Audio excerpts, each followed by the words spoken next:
part of it are you at now? So June 11th marks the 25th year of the anniversary of the album, and on June 11th, everyone who's signed up to the subscription page, which is subscribepage.com/the Tea Party Book. If you sign up by email before June 11th, then on June 11th you'll be sent the full ebook for free. And so after that, you have to go buy it. If anyone who subscribes after has to go buy it. But everyone subscribed before June 11th gets it for free. And that's a cool thing. And then over the next year, that'll be promoted and developed and released the exact same day at the end of the 25th anniversary year in limited edition leather hardcover, and then a limited edition signed hardcover, and then a main paperback. This is really exciting. Ali is trying to interject about the sound. I need to change the microphone position. What is it? Yes. Let's try it out. Say hello. Test. Hello. This is a very casual show. We do test lots of interruptions and tests. And because you want to the filming and you want. No, it's not about the filming. I don't care about the filming. I'll adjust the filming. You just deal with the technical aspect. Yes, can you hear him? Yeah. How are things on the West Coast? Yes, it's better. Yeah. It's We're the just West Coast where we rust, don't tan. Anyway, yeah. So, this is all really exciting stuff. You're actually, it must be quite an ordeal to do a whole leather-bound hardcover. That's just because there's people interested in the subject and who are super fans of the band who like collector edition versions, and it's fun to do. So, can you tell people a little bit about the intense subject matter that not only is the book, but the Tea Party and the history of the album? Yeah, absolutely. So, here's a first draft that I had signed by Jeff Martin, the singer, one of his favorite authors, who's also the head of a spiritual organization he's a part of. He had signed it. I'm going to give it to the singer as a gift, but it's just a first draft from the early stages. And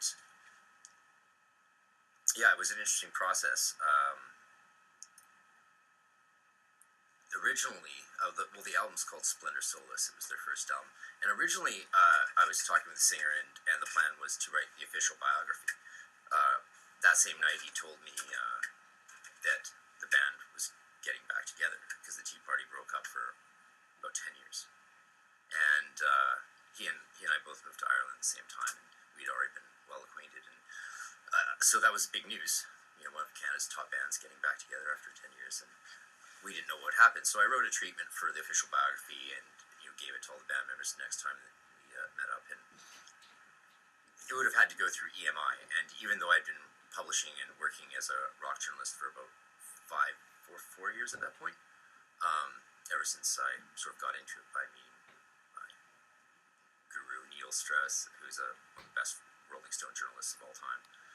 He's the one who just did the exclusive piece on Elon Musk, massive project.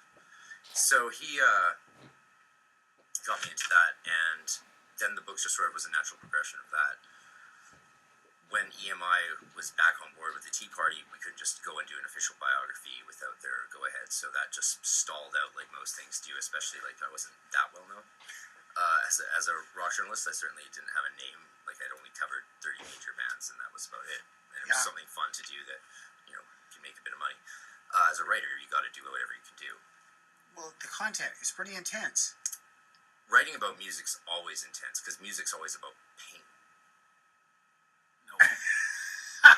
Okay, we have a disagreement. No, not exactly, but can you explain more what's music is about pain? I mean, that could just be my experience, the music I listen to. I was going to say, because there is a lot of cheery, happy music, and there's people who write about love songs, and I'm so in love with you. Most of those happy songs, especially you see this in Irish and old folk music, they have this beautiful melody. And someone the died. Words are horrible. Like this old song, The Two Sisters,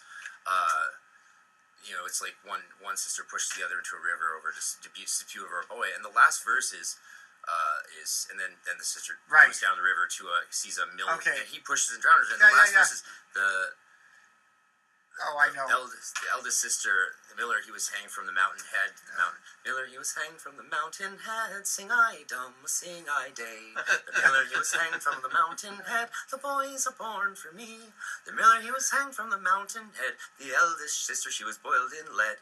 I'll be true unto my love if he'll be true to me. Like that's that's not a song about a joyous emotion. That's a song about a sister murdering her other sister, and then other guys murdering them, and then them all being executed.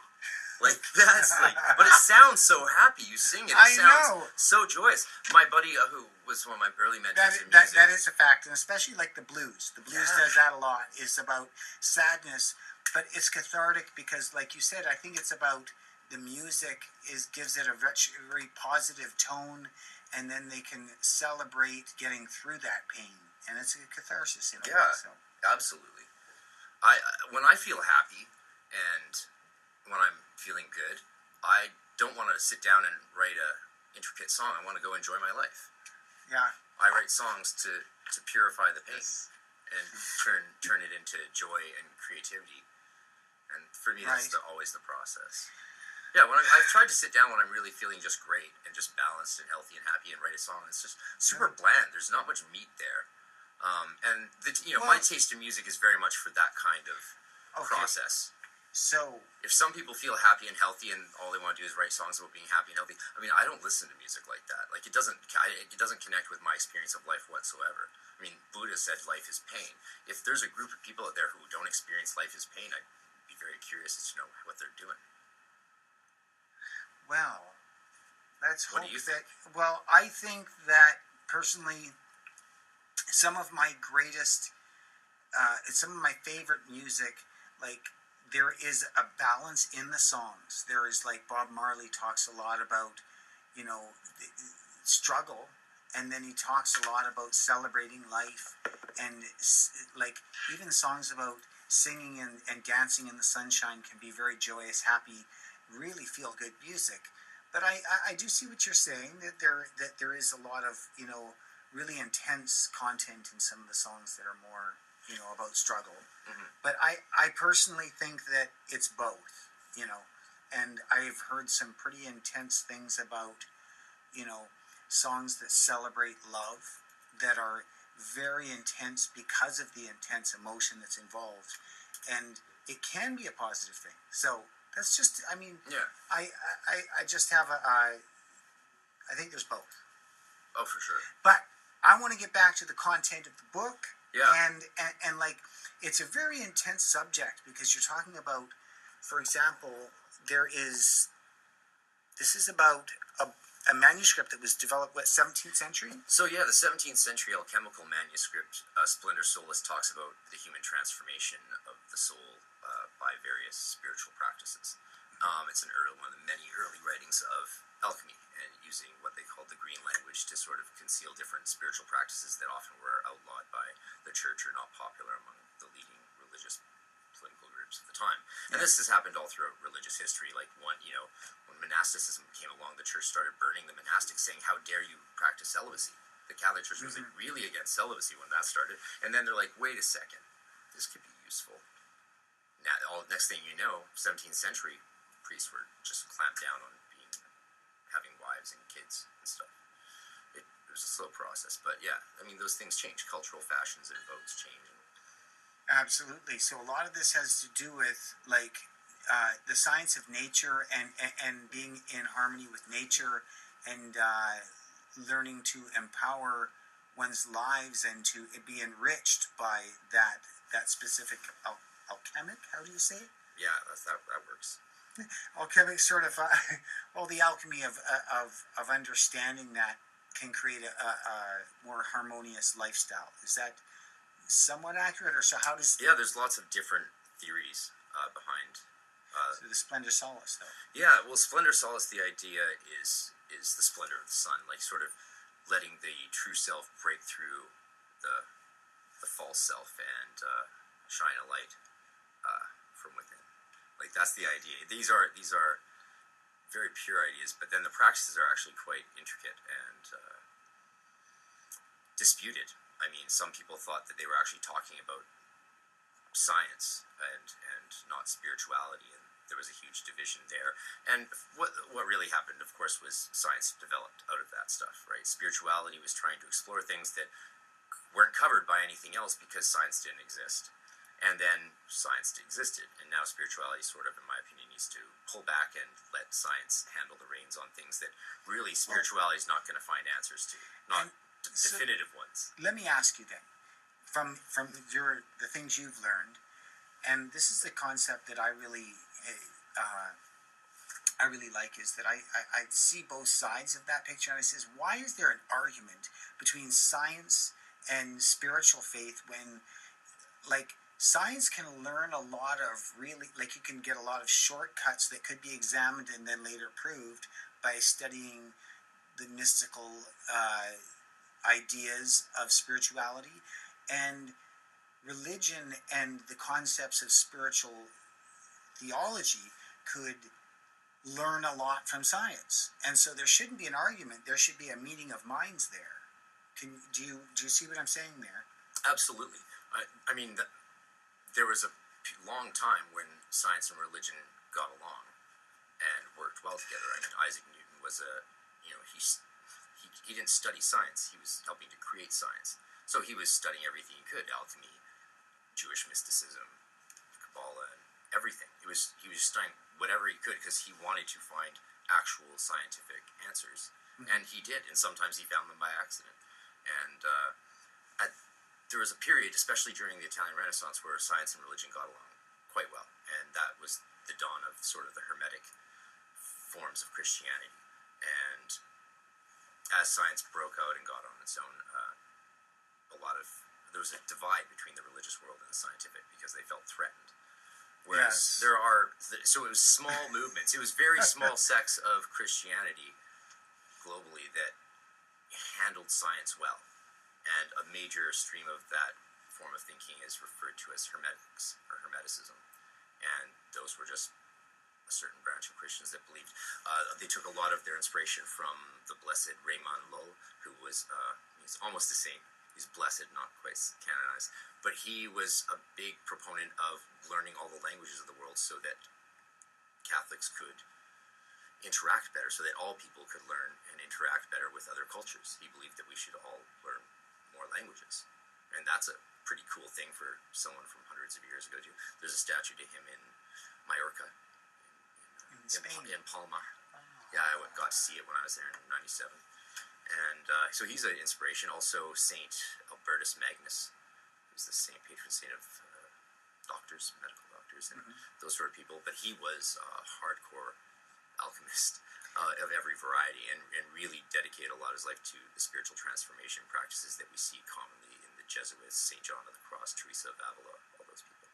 Okay, and so this book, is it sort of like, some of my favorite books are the dictionary and the atlas because they're very informational, right? And so is this sort of like a handbook that some people can refer to and learn from in that way, or is it a people's for the people book, or is it a little really expanded? Like, is it pretty intense for some minds? This is the most popular thing I've ever written. This is for anyone.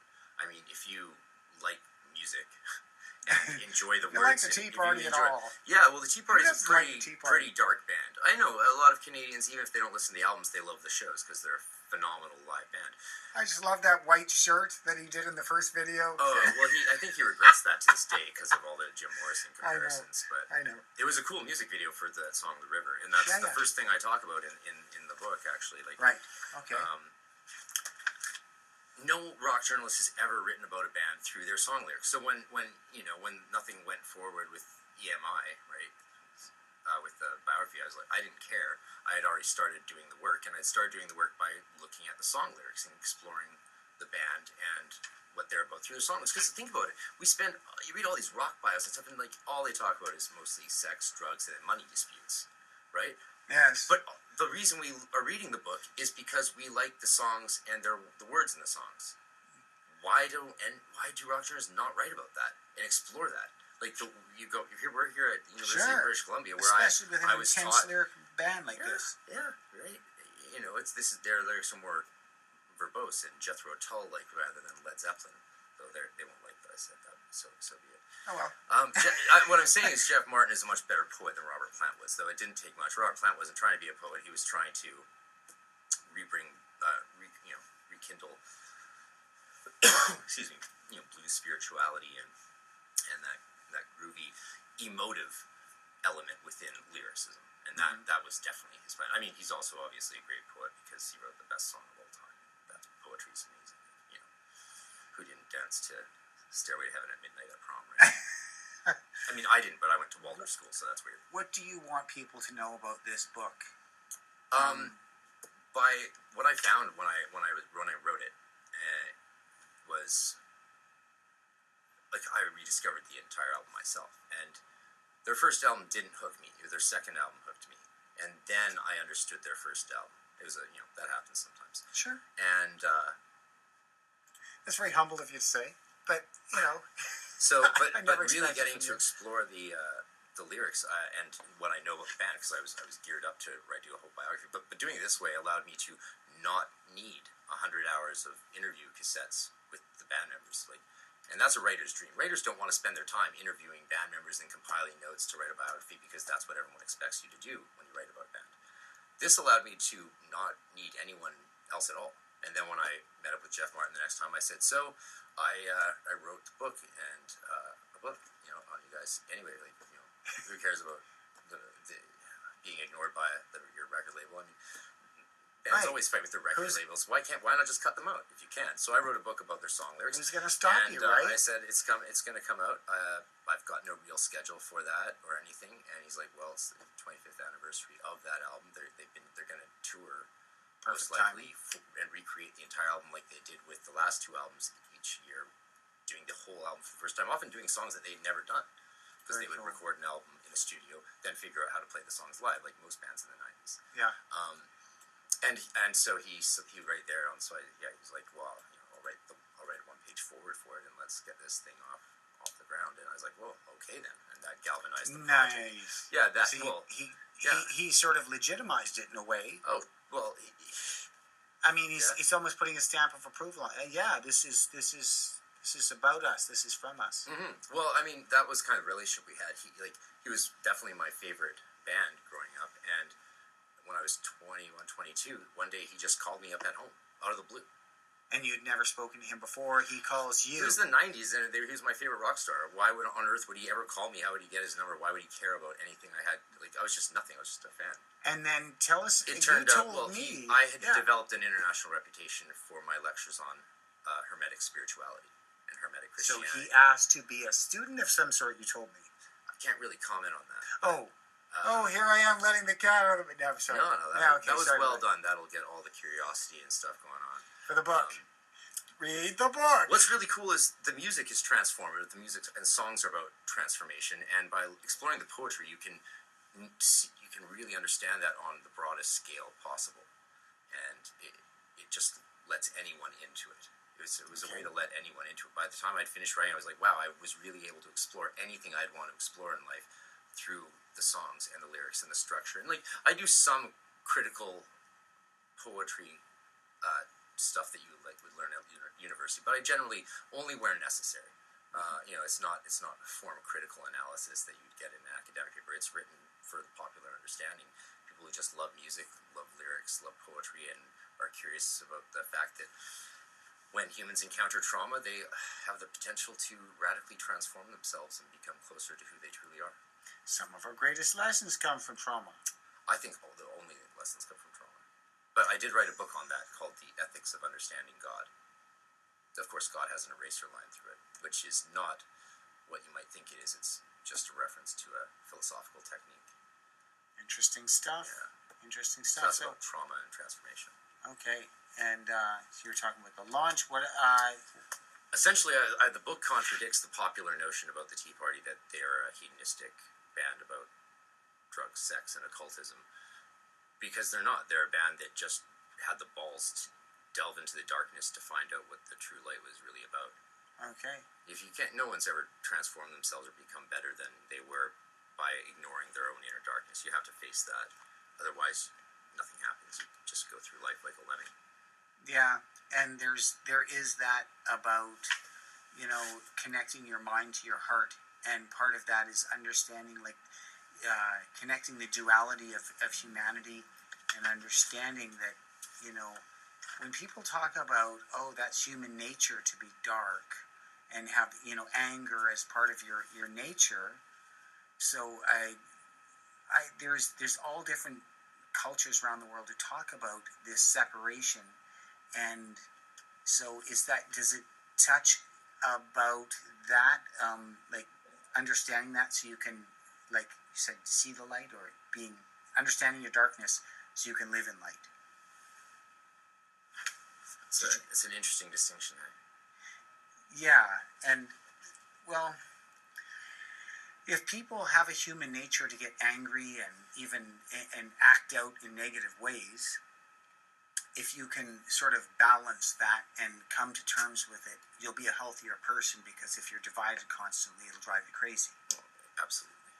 So, I mean, that's kind of what I was getting from what you were saying. So I guess my question is does the book, it puts out all those ideas, does it touch on that sort of specific? Yes. Okay.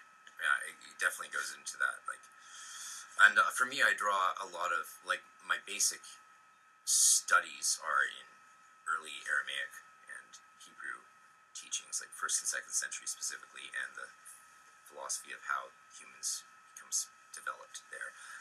The Greek ideas of theosis, or the divinization of man, are ideas that I like. Early virtue ethics, as opposed to the current ethical and moral norms that our society upholds. And I lost my train of thought. Sorry about that. I just had to check and see how we're doing for timing about commercials. Are we good? Just we need to go to commercial, yeah. So, right. How about that's it? Do you want to hold your thought and come back in a minute? Absolutely. We're going to go to a commercial on the drink Medicine of Show. water. We're on CITR 101.9 FM in Vancouver from Coast Salish Territory on Musqueam land. We're going to take a break from the Medicine Show, and we'll be back with Elegwen O'Malin talking about the Tea Party book called Splendor Solus.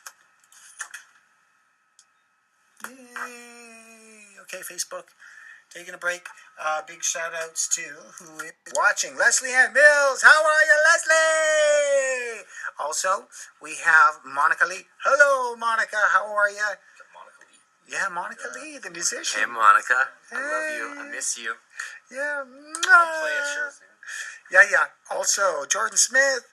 Hello, Jordan. Who else? Josiah. Thanks for bringing Barack on the show. Afrobar was completely amazing. Thank you so much, and keep up the good work there, Josiah. You're always the greatest networker in Vancouver, honestly. Leslie Ann Mills, Ernesto Carbo from the Medicine Show guy. How's it going, Ernesto? Good to see you. Merv Thomas. Wow. Hello.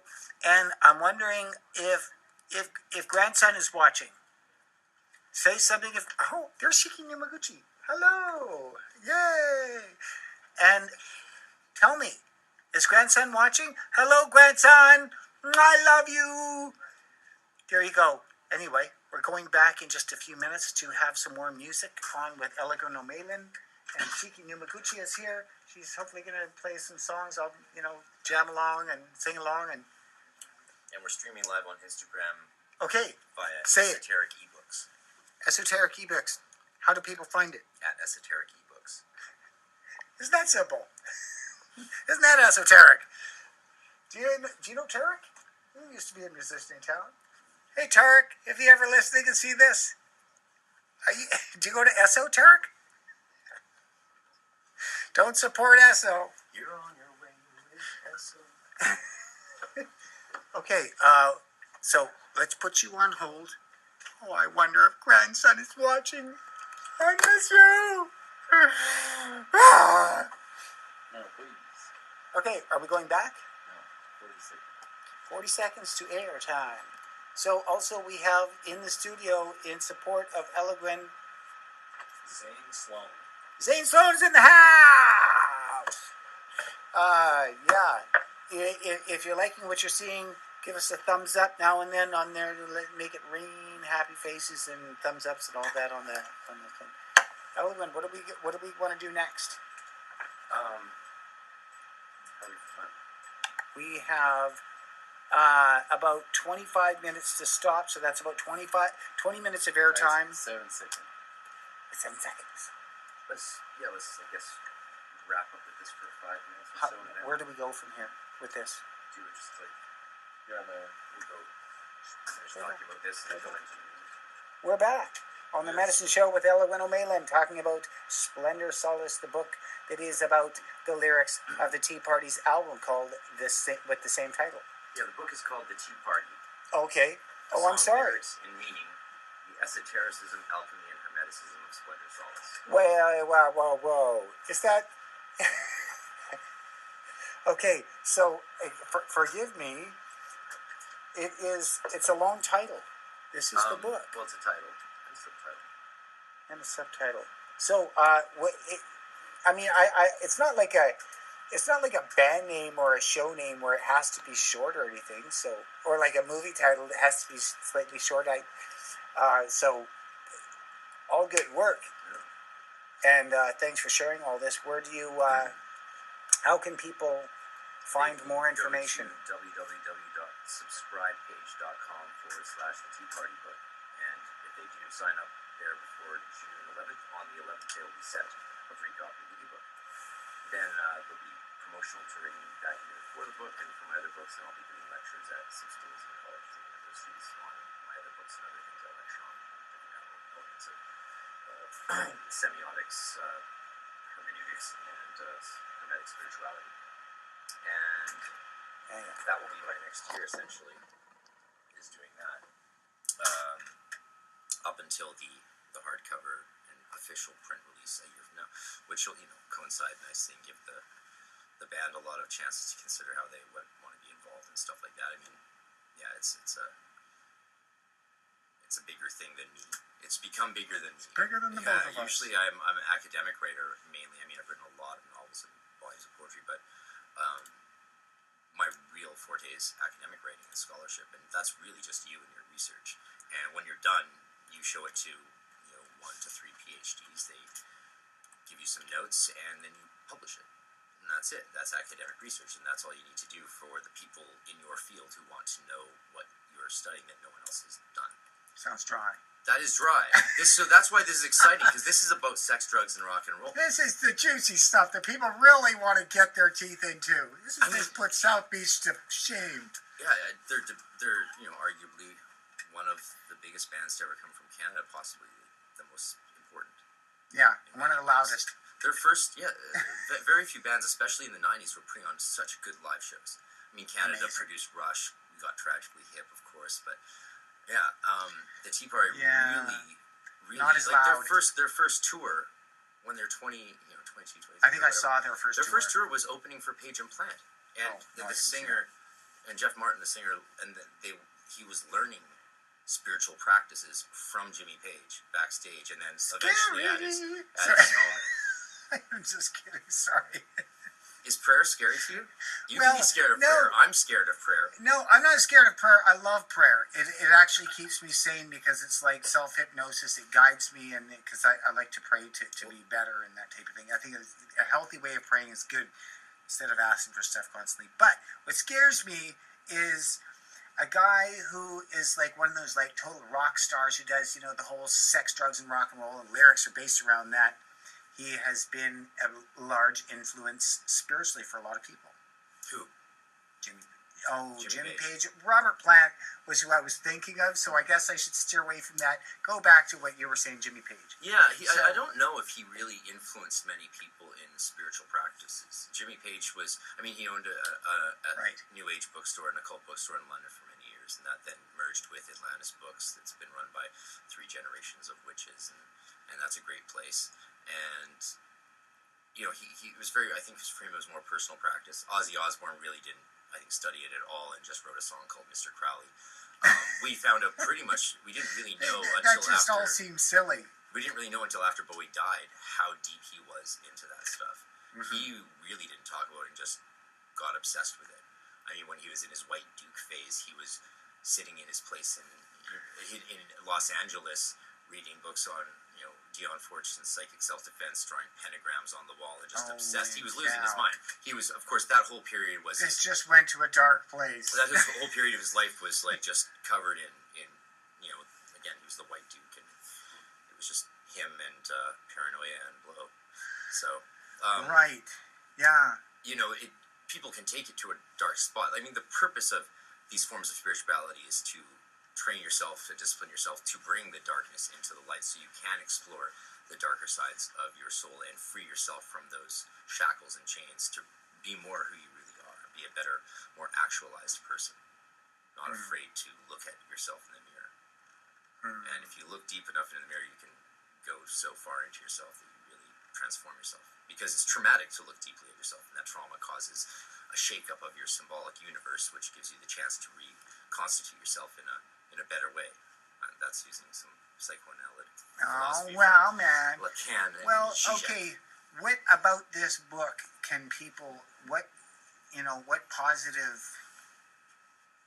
things can people get from this book? Because you say that, we discussed this before, that this can be a very positive influence on people's lives. In the teachings in it of being like exploring. Yeah. Well, I think it sort of became almost a self-help book, because anytime I read a book that I love that really explores the poetry of human experience, I gain insight, and all it takes is one good insight to radically transform my life. If it's the right insight at the right time. So I think there's an insight in here for everybody. Right. If you like music.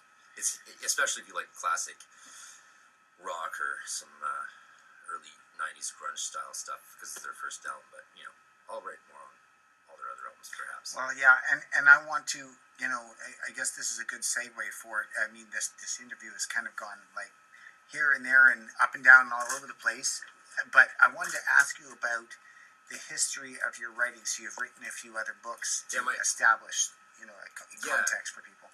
So I went to Waldorf School, which is Rudolf Steiner's private school, from K through grade 13. And instead of doing government exams, you write your first book to graduate. You don't do provincial exams. And my first book was The Celtic Mysteries of William Butler Yeats, Irish Gods, Myths, and the Kabbalistic Tree of Life. So it was a very detailed and academic study of Yeats' study of the interaction between Irish mythology and Jewish mysticism, especially his understanding of linguistic developments and similarities between the gods and the divinities within the Tree of Life. Very academic, but I did it well enough that it helped me get into my PhD without any other degrees. So that's something You're that a people total don't often know. brainiac. People don't know that often about Waldorf School, that it can really give you, especially if you're very much of a self-learner, and if you like getting deep into lots of different things, it really encourages that form of person. Right. I was in class with Tommy Chong's son, Jabron Chong, and a bunch of other really cool people who have all gone on to be fascinating lives. Fascinating. Yeah. Very so fascinating. that's what this book did for me. It got me, skipped me ahead. I ended up, of course, doing my Master's of Divinity here at UBC, and that's actually like the copy I hand bound. Like, you have to bind your own copy, so I bound my own copy. Pretty intense. Nicely bound. I have no idea You did a good job. Yeah. No one even believed that I had bound that myself.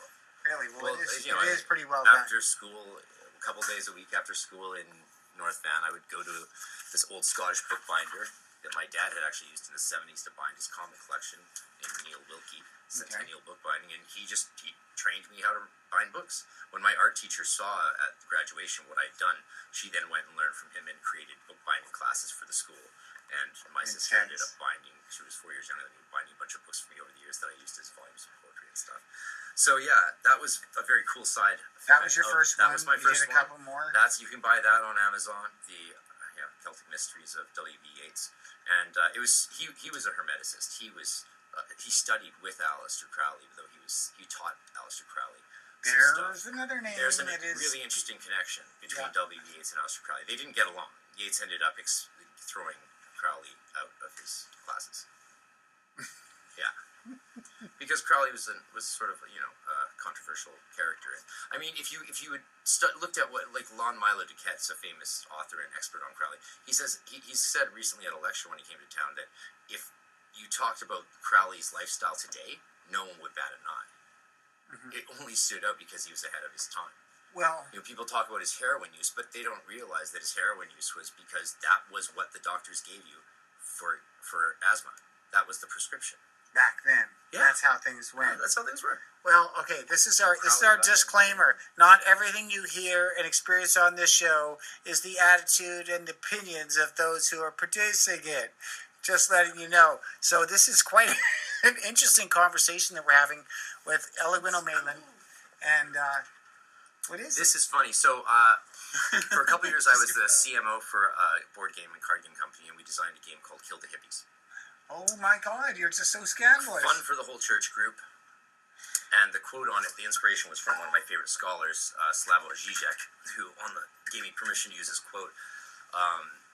The Christian legacy is far too precious to be left to the fundamentalist freaks.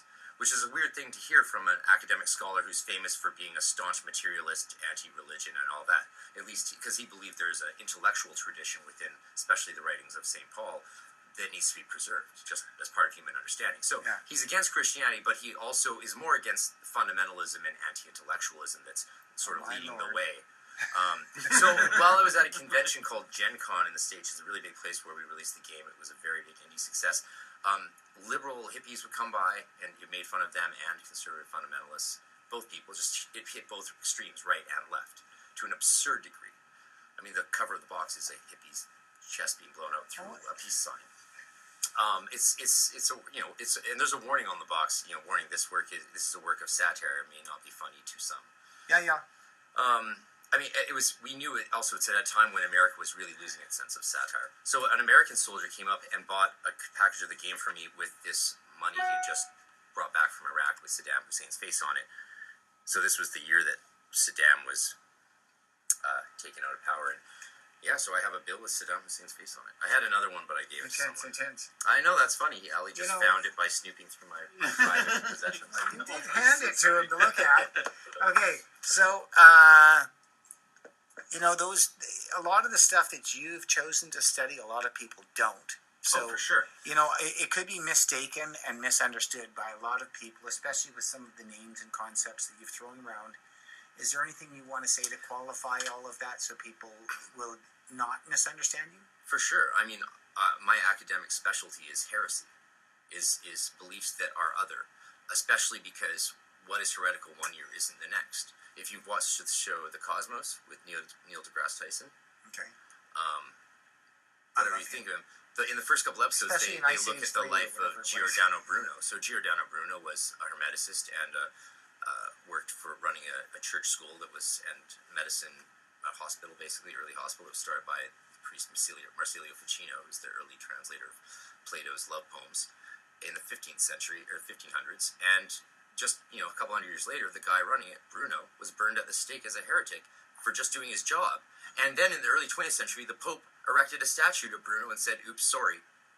So that process of how cultural fashions vogue and the role of economic and political power influence what is acceptable and what becomes heretical given the vogues of the time, that fascinates me. Because one day you're just living your life and everything's fine. The next day someone's burning you or prosecuting you or persecuting you because you've just become unfashionable. That's That's a crazy form of human behavior, in my opinion. Well, that's another reason to question everything, and don't, that's what I loved about the punk rockers, question authority, because what's legal one day might be illegal the next, and you might be a criminal one day to the next. Anyway. So I went to the first annual general meeting of the Association for the Study of Esotericism, which was at the University Esotericism, which was at the University of East Lansing, Michigan, and that's where I met Nicholas Goodrich Clark and petitioned to be in his PhD, and he just took me on right away. I told him what I wanted to research, which was Evelyn Underhill, the first woman allowed to teach clergy in the Church of England. She had also been a student of the same practices of Yeats, and she was the first woman allowed to teach priests. Crazy. Very fascinating person. Wow. And it's that same period of time. She wrote a book called Mysticism in 1910 or 1911, and then Practical Mysticism in 1915, which is interesting because the book stuff she talks about in her book on practical mysticism are hermetic practices and older Christian techniques that had just become out of fashion. She brought them back and was hailed as a genius. But in fact, there was a period of time where you were condemned for practicing those things, and just religious fashion influencing how people's freedoms is of interest to me. Okay, anything else you want people to know about the book, or how to wrap up this interview so we can hear a song from you? Yeah. Well, it is the 10-year anniversary of my first studio album, The Drunken Priest, which I recorded after... There's an ongoing theme here. Yeah. Well, there's these old stories in Ireland about the drunken priests, and they're the discalced Catholic priests who were thrown out of their churches so that the Anglican priests could run the churches, and they would go live in the forest and stuff, and they became mythologized. So there's stories all in Donegal. It's only in Donegal there's these stories of the drunken priests, and there's some of them in the these drunken Catholic priests are mystics. They became romantic I know, there's characters. a lot of people who dream of meeting these people. And so some of the stories they're good, and some of the stories they're bad, or they might do something good and bad. Like the drunken priest came into the bar and told the boy, "Pass me that liquor bottle on the top shelf," and the boy says, "Oh no, Father, I was told not to give you any liquor. I'm sorry." It's like, well, then tomorrow you won't see it at all. And the boy wakes up the next day and he's blind. The drunken priest shows up again and says, How about getting that bottle of whiskey? He's like, "Oh yes, Father, to restore my sight, I'll give you any whiskey you want." And there's stories of them just showing up and healing people and doing miracles. Like these are the mythologies that happen when cultures' primary communal leaders are all of a sudden criminalized and thrown out of their homes and have to live in the forest like hermits and rabble. So yeah, those stories fascinate me. I did this album called The Drunken Priest and the Ghostly Hymns of Autumn, and it's the 10-year anniversary. That's when I got a show with another couple bands coming up at the Anza Club. It's a private show, so you can't come. Hey. And then I'm doing another couple shows locally, but again, I'm not advertising them. They're just very exclusive. You must be invited. If you want to come to the shows, you can just subscribe to any of my pages. You can email me at elegwen@elegwen.com. Go to the teapartybook.com. Go to the subscribe page.com / all this stuff. You can link it up in your page later, and people can find it. You can just hashtag it. If you're young and if you're old, call me. What's the hashtag? What is a hashtag? Says the guy holding his cat phone while talking. He's streaming on Facebook. Yeah. Well, so what do we get? Are we going to hear something from the drunken priest? Let's do the drunken priest. Okay, so we're going to put the phone up just for a second. Do you want some accompaniment, or should I just leave it like this? Yeah, I would love a virtuoso violinist to play with me. Where is she? She's gone. Yeah, Shiki! Shiki Numiguchi is going to join Elegwen O'Malin for some good time Irish jigging. Well, is that a right term for it? No, not really, eh? Is it a reel? Is it a jig? This is a song. Oh, it's a song. Go ahead. It's called music. It's a song in E minor. I think Shiki's probably familiar with Simple and groovy. A minor. So thanks everybody for tuning in on Facebook Live.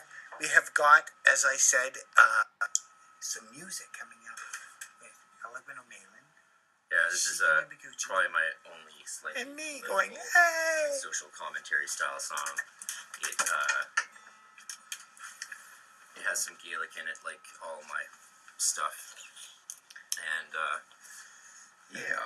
I'm going to play it on this 7-string lute. Just here. It's a hybrid between the guitar and the lute. Okay, so we're just setting up, and thanks everybody for tuning in on the Medicine Show. We're going to be back in 2 weeks with, well, I'm just going to leave it as a surprise for now because there's a couple of cancellations, confirmations to be made. And how's it going there? Y'all tuned up? Do you guys need to compare tuning or anything? They sound like they're doing good. This is Elegwen O'Malin and Shiki Numiguchi.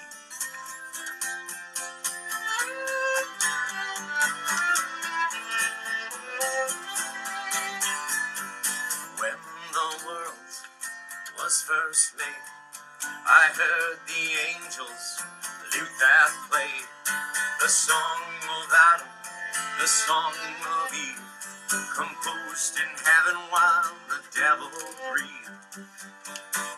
It's whispered in the wind, you know, written in the stars of old, heard from every drunk priest call in the streets of Donegal, in the streets of Donegal.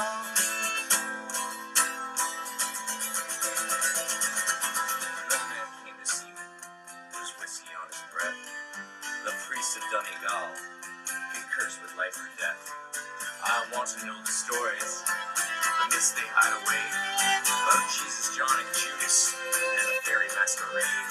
I think I know why we drink. Life's too hard when you think about the troubles and the wars. Our politicians who live like whores, who sell their souls, are wine and bread for profit margins and fashion trends. It's whispered in the wind, you know, and written in the stars of old, heard from every drunk priest call in the streets of Donegal, in the streets of Donegal.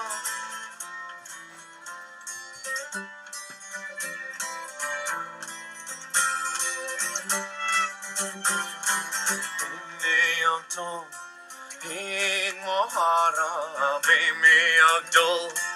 Hig mo krisha, me agdol. Hig mo story, me agdol. Hig mo kra. A drunken priest married me to my love secretly. Her father never knew a thing until he found her wedding ring. Oh Jesus, how I loved you so, but you killed the other gods, you know, murdered by your priests of old in the streets of Donegal, in the streets of Donegal, in the streets of Donegal, in the streets of Donegal. We make our myths to stay alive, 'cause when myths fade, it's then we'll die. I want to hide here in the west, in Donegal, my heart's at rest. It's here we sit in our pubs each night. We play our music just to fight against the evils at our door that tell the lie that we need more.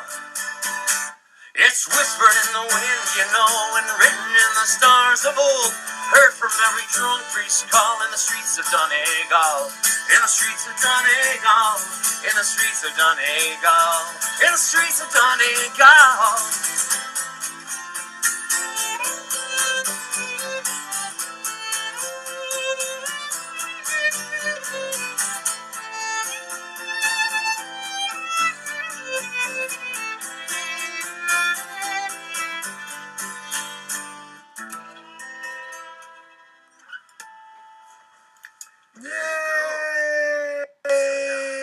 There'll be some shows, but again, join my email list or DM me on Instagram or whatever to find out. But anyway, that was really nice.